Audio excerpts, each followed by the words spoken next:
Mga anak, tawagin na ninyo yung ama at tayo maghapunan na. Opo, inay!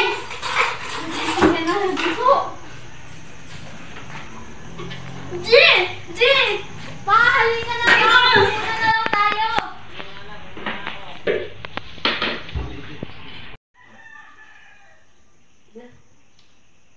Sige, kumain na kayo. Ay sabihin ako sa inyo lahat. Ano ba yun?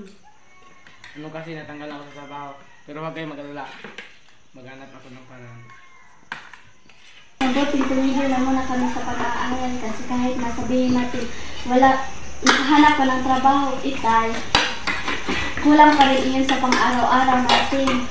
Idagdag pa ang mga gastusin sa paaralan at mga project namin, kaya mas mabuti pang huminto muna kami sa pag-aaral.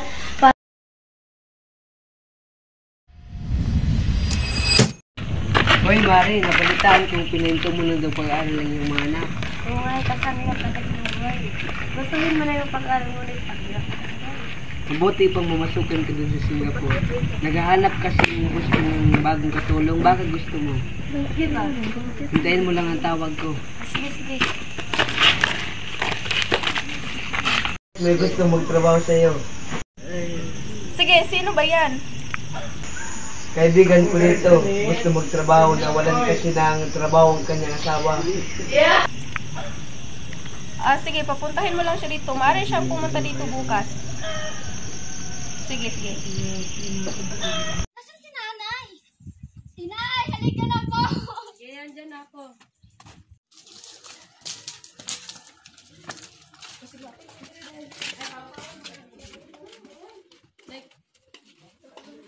Sige, alis na ako. Mag-iingat po doon, inay.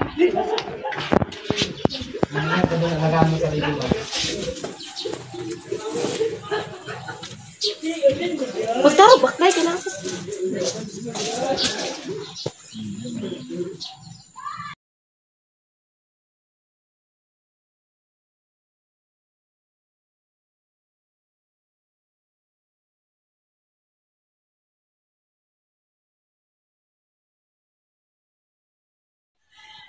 Ano ba ito? Ang tayong ilaw pa. Ang malamig ay hindi pa nalalaban. Nasaan ba si Amber? Wala na kami dahil sa gawain. Busy kasi sa school. Tsaka marami kaming mga practice. Amber, maglinis ka. Ang gulo-gulo. Kakatapos ko lang sa paglilinis si Tay. Maglinis ka. Wala ka talaga kwenta. Ano ba to? Ayoko na nga dito. Gusto na sila.